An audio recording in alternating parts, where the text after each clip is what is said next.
Hi welcome to ലാഷ് class. AEC for ലിറ്ററേച്ചേഴ്സിലെ welcome to the wheel chair of change എന്ന ചാപ്റ്ററാണ് നമ്മൾ നോക്കുന്നത്. പാരലിമ്പിക് അത്ലറ്റ് ദീപ മാലിക്കിൻ്റെ ഒരു ഇൻ്റർവ്യൂ ആണ്. നമ്മളിവിടെ ആ ഇൻ്റർവ്യൂവിൻ്റെ ഒരു സമ്മറിയാണ് പ്രൊവൈഡ് ചെയ്യുന്നത്. ഈ ചാപ്റ്ററിലെ നോട്ട്സിൻ്റെ വീഡിയോ സെപ്പറേറ്റ് ആയിട്ട് നമ്മൾ ആഡ് ചെയ്യുന്നുണ്ട്. അത് പ്ലേലിസ്റ്റിൽ അവൈലബിൾ ആയിരിക്കും. ഇവിടെ നമുക്ക് ഈ ചാപ്റ്ററിൻ്റെ സമ്മറി നോക്കാം. Welcome to the Wheelchair of Change is an interview with Paralympic medal winning athlete Deepa Malik. നമ്മൾ നേരത്തെ സൂചിപ്പിച്ചതുപോലെ പാരലിമ്പിക് അത്ലറ്റ് ദീപ മാലിക്കിൻ്റെ ഒരു ഇൻ്റർവ്യൂ ആണ് ഈ ചാപ്റ്ററിൽ നമ്മൾ കാണുന്നത്. പാരലിമ്പിക് എന്ന് പറയുന്നത് ഭിന്നശേഷിക്കാരുടെ അത്ലറ്റിക്സ് ആണ്. 2016 ഭിന്നശേഷിക്കാരുടെ ഒളിമ്പിക്സിൽ ദീപ മാലിക് ഷോട്ട് പുട്ടിൽ മെഡൽ വാങ്ങിയിരുന്നു. അപ്പോൾ അവരുടെ ഒരു ഇൻ്റർവ്യൂ ആണ് നമ്മളിവിടെ കാണുന്നത്. The interview explores her journey as both an athlete and as a social activist. ഇനി ഒരു അത്ലറ്റ് എന്നതിലുപരി ഇവരൊരു സോഷ്യൽ ആക്ടിവിസ്റ്റ് കൂടിയാണ്. പ്രത്യേകിച്ച് ഭിന്നശേഷിക്കാരുടെ അവകാശങ്ങളും താല്പര്യങ്ങളും സംരക്ഷിക്കുന്നതിന് വേണ്ടിയിട്ടുള്ള സോഷ്യൽ ആക്ടിവിസത്തിൽ ഇവർ പങ്കെടുക്കുന്നുണ്ട്. അപ്പോൾ ഒരു അത്ലറ്റ് എന്ന നിലയിലും സോഷ്യൽ ആക്ടിവിസ്റ്റ് എന്ന നിലയിലുമുള്ള ഇവരുടെ യാത്രയെക്കുറിച്ചിട്ടാണ് ഈ ഇൻ്റർവ്യൂവിനകത്ത് പറയുന്നത്. The conversation begins with Malik explaining her motivation for taking up sports. ഇനി ഇൻ്റർവ്യൂവിൻ്റെ തുടക്കത്തിൽ ഇവർ സംസാരിക്കുന്നത് എങ്ങനെയാണ് ഈ സ്പോർട്സിൻ്റെ ലോകത്തേക്ക് ഇവർ കടന്നു വന്നത് എന്നതിനെ കുറിച്ചിട്ടാണ്. After becoming paralyzed, she wanted to move beyond being seen merely as a patient in a wheelchair. അവർക്ക് കാലുകളുടെ ചലനശേഷി നഷ്ടപ്പെട്ടതിന് ശേഷം ഒരു വീൽ ചെയറിലാണ് അവരുള്ളത്.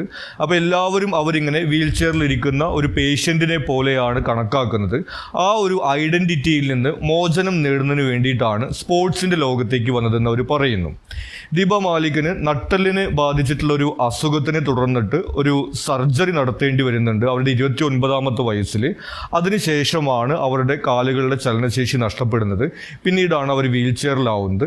സ്വാഭാവികമായിട്ടും എല്ലാവരും വളരെ ഈ അനുകമ്പയോടുകൂടിയൊക്കെയാണ് അവരെ നോക്കുന്നത്. ഒരു പേഷ്യൻ്റ് എന്ന രീതിയിലാണ് അവരെ കണക്കാക്കുന്നത്. അപ്പോൾ ആ ഒരു ഐഡൻറ്റിറ്റിയിൽ നിന്ന് ഒരു മാറ്റം വരുന്നതിന് വേണ്ടിയിട്ടാണ് സ്പോർട്സ് തിരഞ്ഞെടുത്തതെന്ന് അവർ പറയുന്നു. Sport became means to redefine her identity and demonstrate that disability does not equate to sadness. അപ്പോൾ അവർക്ക് ലോകത്തോട് പറയാനുണ്ടായിരുന്നത് നമുക്കൊരു ഡിസബിലിറ്റി വന്നു കഴിഞ്ഞിട്ടുണ്ടെങ്കിൽ അതിൻ്റെ അർത്ഥം നമ്മൾ ജീവിതകാലം മുഴുവൻ വിഷമിച്ചിരിക്കും എന്നുള്ളതല്ല, നമുക്ക് അല്ലാതെയും ഒരു ജീവിതമുണ്ട് എന്ന് തെളിയിക്കുന്നതിന് വേണ്ടിയിട്ടാണ് സ്പോർട്സ് എടുത്തത് എന്ന് അവർ പറയുന്നു. When asked about her inspiration, Malik described herself as more of a sports activist than a traditional athlete. ഇനി സ്പോർട്സിലേക്ക് കടന്നു വരാനുള്ള അവരുടെ ഇൻസ്പിറേഷൻ അല്ലെങ്കിൽ റോൾ മോഡലിനെ കുറിച്ച് ചോദിക്കുന്ന സമയത്ത് സ്പോർട്സിനെ അവരൊരു സാമൂഹ്യ പ്രവർത്തനമായിട്ടാണ് കാണുന്നത് എന്ന് പറയുന്നു. She was particularly driven by the need to address a lack of structure, funding and opportunities in parasports, especially for underprivileged athletes. അവർ സ്പോർട്സുമായിട്ട് ബന്ധപ്പെട്ട് പ്രവർത്തിക്കുമ്പോഴാണ് നമ്മുടെ രാജ്യത്ത് പാരാ അത്ലറ്റ്സിനെ സംബന്ധിച്ച് അല്ലെങ്കിൽ ഭിന്നശേഷിക്കാരായിട്ടുള്ള അത്ലറ്റ്സിന് ഫണ്ടിങ്ങും ഓപ്പർച്യൂണിറ്റീസും ഇൻഫ്രാസ്ട്രക്ചറും എല്ലാം വളരെ കുറവാണ് എന്ന് അവർ മനസ്സിലാക്കുന്നത്. അപ്പോൾ അത്തരം കാര്യങ്ങളിൽ ഒരു ഇമ്പ്രൂവ്മെൻറ്റ് വരുത്തുക എന്ന ഉദ്ദേശത്തോടു കൂടിയിട്ടാണ് അവർ സ്പോർട്സ് തിരഞ്ഞെടുത്തത് എന്നവർ പറയുന്നു. Throughout the interview, Malik highlighted how adversity has always motivated her to achieve more. ഇനി ഇൻ്റർവ്യൂവിലുടനീളം അവർ നേരിടുന്ന പ്രതിസന്ധികളും വെല്ലുവിളികളും എല്ലാം തന്നെ അവരെ മോട്ടിവേറ്റ് ചെയ്യിക്കുകയാണ് ഉണ്ടായിരുന്നത് എന്നവർ പറയുന്നു. This includes overcoming demotivators and switching to shot put for technical reasons. അവർ നേരിടുന്ന ചില വെല്ലുവിളികളെ കുറിച്ച് അവർ പറയുന്നുണ്ട്. ഒന്ന് ഡീമോട്ടിവേറ്റേഴ്സ് ആണ്. അതായത് ഇങ്ങനെ വീൽ ചെയറിലൊക്കെ ഇരുന്നുകൊണ്ട് നമുക്ക് സ്പോർട്സ് ചെയ്യാൻ വേണ്ടി സാധിക്കില്ല എന്ന് പറഞ്ഞുകൊണ്ട് പല ആളുകളും അവരെ ഡീമോട്ടിവേറ്റ് ചെയ്യാറുണ്ട്. അപ്പോൾ അവരുടെ മുന്നിലൊക്കെ ഇത് നമ്മളെ കൊണ്ട് സാധിക്കുന്ന തെളിയിക്കണം എന്നുള്ളൊരു മോട്ടിവേഷൻ അവർക്ക് ഉണ്ടാവുന്നു. ഇതുകൂടാതെ അവർ ജാവലിൻ ത്രോയും ഡിസ്കസ് ത്രോയുമാണ് സാധാരണ പങ്കെടുക്കാറുള്ള മത്സരങ്ങൾ ഉണ്ടായിരുന്നത്. എന്നാൽ ഒളിമ്പിക്സിന് പോകുന്ന സമയത്ത് അവരുടെ കാറ്റഗറിയിൽ ഷോർട്ട് പുട്ടിൽ മാത്രമാണ് അവർക്ക് മത്സരിക്കാൻ സാധിക്കുമായിരുന്നത്. അപ്പോൾ അവർ ഷോർട്ട് പുട്ട് പുതിയതായിട്ട് ട്രെയിൻ ചെയ്തുകൊണ്ട് പങ്കെടുത്തുകൊണ്ടാണ് മെഡൽ വാങ്ങിയതെന്നുള്ള കാര്യം പറയുന്നു. The phrase ability beyond disability, which she coined after entering competitive sports at the age of 36, became her guiding principle. അപ്പോൾ ഇവരുടെ ഈ ഒരു മോട്ടിവേഷനെ സംബന്ധിച്ചിട്ട് അവരൊരു ഫ്രേസ് തന്നെ രൂപീകരിച്ചിട്ടുണ്ട്. Ability beyond disability. ഈ ഡിസബിലിറ്റിയുടെ അപ്പുറത്ത് നമുക്കൊരു എബിലിറ്റി ഉണ്ട് എന്ന് വിശ്വസിക്കുകയും അതിൽ ഉറച്ചു നിന്നുകൊണ്ടാണ് അവർ മുന്നോട്ട് പോകുന്നത് എന്നവർ പറയുന്നു. It reflects her mission to challenge stereotypes and promote a more positive, empowering narrative around disability. അപ്പോൾ നമ്മൾ ഇൻ്റർവ്യൂവിൻ്റെ തുടക്കത്തിൽ സൂചിപ്പിച്ചതുപോലെ ഒരു ഡിസബിലിറ്റി ഉണ്ടായി കഴിഞ്ഞിട്ടുണ്ടെങ്കിൽ പിന്നെ ജീവിതകാലം മുഴുവൻ വിഷമിച്ചിരിക്കുക എന്നുള്ളതല്ല അർത്ഥം. ഈ ഡിസബിലിറ്റിയുടെ അപ്പുറത്തും നമുക്ക് ചില എബിലിറ്റീസ് ഉണ്ട്, അതിലൂടെ നമുക്ക് ഒരു മെച്ചപ്പെട്ട ജീവിതം ഉണ്ടാക്കാൻ സാധിക്കും എന്നുള്ളൊരു സന്ദേശമാണ് അവരിതിലൂടെ നൽകുന്നത്. Malik also discuss the lack of inclusivity in infrastructure. ഇതുകൂടാതെ നമ്മുടെ നാട്ടിൽ പൊതു ഇടങ്ങളിലുള്ള ഇൻഫ്രാസ്ട്രക്ചറിൽ ഭിന്നശേഷിക്കാരെ ഉൾക്കൊള്ളുന്നതിലുള്ള കുറവുകളെക്കുറിച്ച് അവർ സംസാരിക്കുന്നു. ഇവിടെ ഉദ്ദേശിക്കുന്നത് ഈ കെട്ടിടങ്ങളിലേക്കും മറ്റും പ്രവേശിക്കുന്നതിനായിട്ട് റാമ്പുകൾ പോലുള്ള സൗകര്യങ്ങൾ ഒരുക്കിക്കൊണ്ട് നമ്മുടെ ഇൻഫ്രാസ്ട്രക്ചർ ഭിന്നശേഷി സൗഹൃദമായിട്ടില്ല എന്നാണ് അവർ സൂചിപ്പിക്കുന്നത്.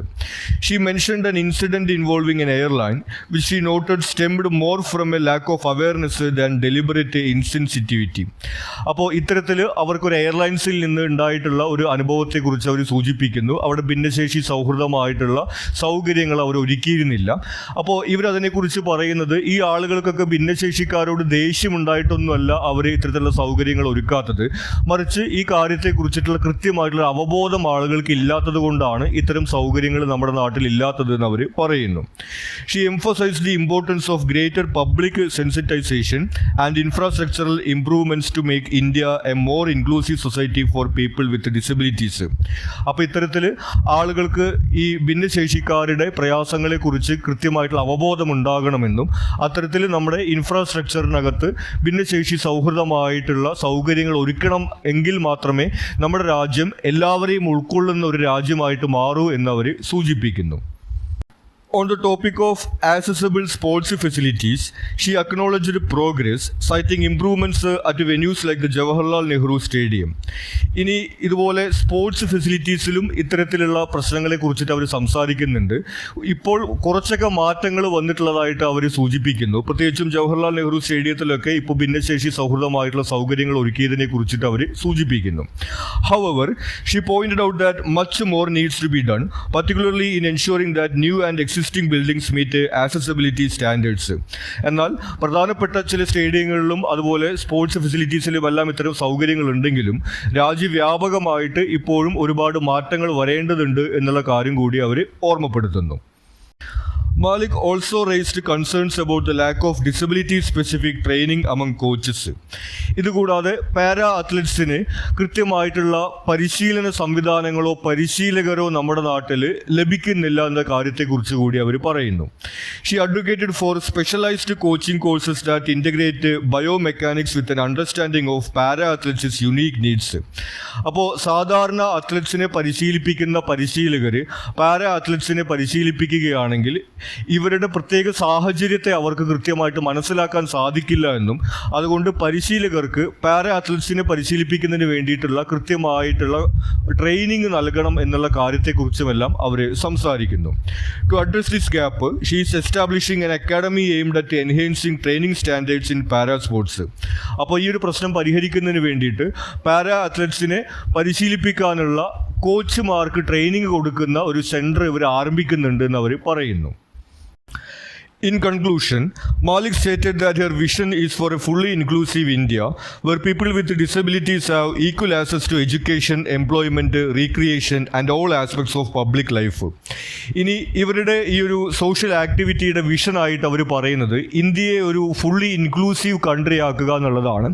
അതായത് ഭിന്നശേഷിക്കാരായിട്ടുള്ള ആളുകൾക്ക് വിദ്യാഭ്യാസത്തിലും തൊഴിലിലും വിനോദത്തിലും എല്ലാം തന്നെ തുല്യ അവസരങ്ങൾ ലഭിക്കുന്ന ഒരു രാജ്യമാക്കിയിട്ട് ഇന്ത്യയെ മാറ്റുക എന്നുള്ളതാണ് അവരുടെ സ്വപ്നമെന്നും ലക്ഷ്യമെന്നും അവർ പറയുന്നു. For her true success lies in creating a society that is accessible, inclusive and empowering for everyone. അത്തരത്തിൽ എല്ലാവരെയും ഉൾക്കൊള്ളുന്ന ഒരു സമൂഹം സൃഷ്ടിക്കുക എന്നുള്ളതാണ് യഥാർത്ഥ വിജയം എന്നവർ പറയുന്നു. അപ്പോൾ ഈ ഒരു ഇൻ്റർവ്യൂവിൽ നമ്മൾ കാണുന്നത് ദീപ മാലിക് ഒരു പാരാ അത്ലറ്റ് എന്നുള്ള രീതിയിൽ അവരുടെ സ്പോർട്സിലുള്ള യാത്രയെക്കുറിച്ചിട്ടും അതുപോലെ ഒരു സോഷ്യൽ ആക്ടിവിസ്റ്റ് എന്നുള്ള രീതിയിൽ അവരുടെ ഒരു സാമൂഹ്യ പ്രവർത്തനത്തെക്കുറിച്ചിട്ടുമുള്ള കാര്യങ്ങൾ ഡിസ്കസ് ചെയ്യുന്നതാണ്.